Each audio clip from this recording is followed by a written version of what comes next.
Nous revêtir de Jésus-Christ. Jésus nous enseigne des éléments de la foi nous dépassant tellement que nous ne les écoutons que d'une oreille distraite, encombrée, peut-être pour nous éviter de trop grands changements. Quelqu'un disait que nos plus grands freins ne sont pas nos limites, mais nos capacités, que nous n'osons pas regarder en face. Voici ce que Jésus nous enseigne en Jean 14, 10-14. Les paroles que je vous dis, je ne les dis pas de moi-même. Le Père qui demeure en moi fait ses propres œuvres.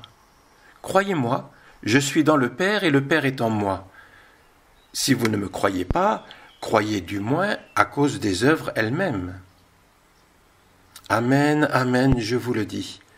Celui qui croit en moi fera les œuvres que je fais. Il en fera même de plus grandes, parce que je pars vers le Père, et tout ce que vous demanderez en mon nom, je le ferai, afin que le Père soit glorifié dans le Fils. Quand vous me demanderez quelque chose en mon nom, moi, je le ferai. Saint Vincent revient encore une fois sur ce mystère d'identification à notre Sauveur. Il nous montre combien, sans cette capacité à se laisser conduire par l'Esprit Saint, tout est voué à l'échec, alors qu'avec lui, tout est possible. Nous l'écoutons. Mais quel moyen de s'acquitter de cet emploi de conduire des âmes à Dieu, de s'opposer au torrent des vices d'un peuple ou aux défauts d'un séminaire, d'inspirer les sentiments des vertus chrétiennes et ecclésiastiques dans ceux que la Providence vous confiera pour contribuer à leur salut ou à leur perfection. Certainement, monsieur, il n'y a rien d'humain en cela. Ce n'est pas ici l'œuvre d'un homme, c'est l'œuvre de Dieu. C'est la continuation des emplois de Jésus-Christ. Et partant, l'industrie humaine ne peut rien ici que tout gâter, si Dieu ne s'en mêle. Non, monsieur, ni la philosophie, ni la théologie, ni les discours n'opèrent pas dans les âmes.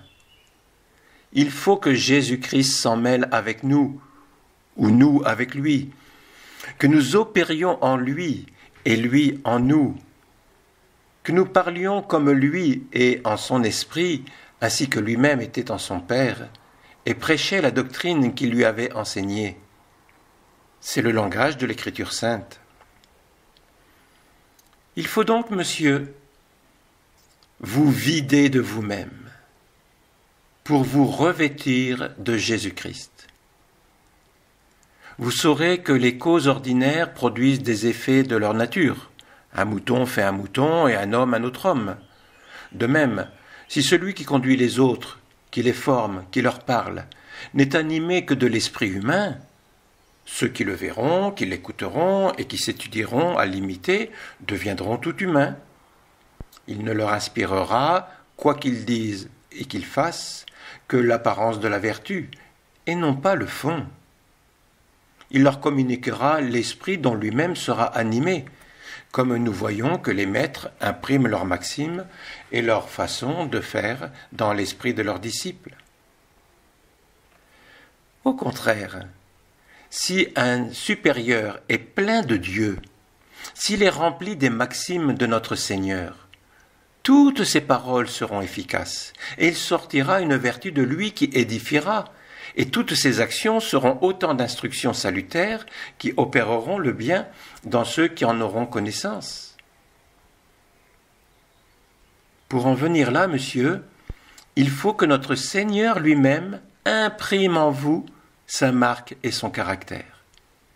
Car de même que nous voyons un arbre sauvage sur lequel on a greffé un franc, porter des fruits de la nature de ce même franc, aussi nous, misérables créatures, quoique nous ne soyons que chair, que foin, qu'épine, toutefois, notre Seigneur, imprimant en nous son caractère et nous donnant, pour ainsi dire, la sève de son esprit et de sa grâce, et étant unis à lui comme les pampres de la vigne au cep, nous faisons le même qu'il a fait sur la terre. Je veux dire que nous opérons des actions divines et enfantons, comme saint Paul, tout plein de cet esprit des enfants à notre Seigneur. Seigneur Jésus-Christ, tu es le vrai modèle et ce grand tableau invisible sur lequel nous devons former toutes nos actions. Nous te rendons grâce pour les femmes et les hommes plus parfaits qui sont ici-bas, vivant en terre. Ils sont les tableaux visibles et sensibles qui nous servent de modèle pour donner une bonne règle à toutes nos actions et les rendre agréables à Dieu.